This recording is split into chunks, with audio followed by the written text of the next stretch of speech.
আমাদের বাংলাদেশ পুলিশ বাহিনীর নিহত পুলিশ সদস্যদের, আমাদের ভাইদের নিহত হওয়ার বিষয়ে আমাদের নিহত হওয়ার পরবর্তীতে আমরা বাংলাদেশ পুলিশের 11 দফা দাবি নিয়ে আমরা কর্মবিরতিতে ছিলাম।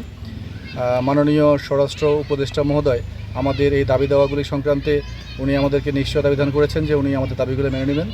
তো উনি যেহেতু আমাদেরকে নিশ্চয়তা দিয়েছেন, আমরাও বাংলাদেশের জনগণকে তেঁতুলিয়া থানার পক্ষ থেকে এই মেসেজটুকু দিতে চাই যে আমরাও আজকে থেকে আমাদের কর্মবিরতি প্রত্যাহার করে তেঁতুলিয়া থানার মানুষের সেবা প্রদানের জন্য নিয়োজিত থাকলাম।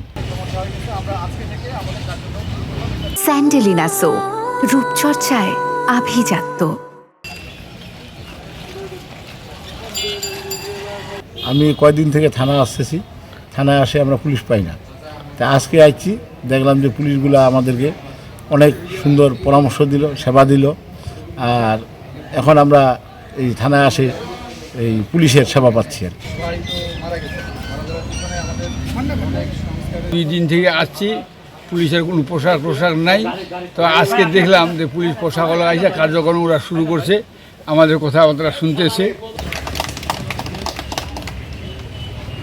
আমি মোহাম্মদ আবু তাহের, আমার গাড়িটি হারাই গেছিল, পুলিশের মাধ্যমে আমি উদ্ধার করছি। থানার কার্যক্রম বন্ধ থাকার কারণে গাড়িটি আমি থানা থেকে নিতে পারি নাই। আমি আজকে গাড়িটা পাইছি, আমি পুলিশের প্রতি খুশি এবং আনন্দিত হয়ে আমি গাড়িটা নিয়ে যাচ্ছি।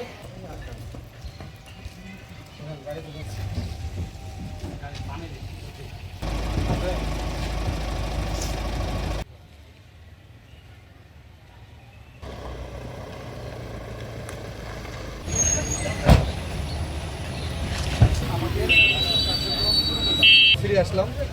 মাঝখানে থানা বন্ধ ছিল প্রায়, কোনো জিডি মামলা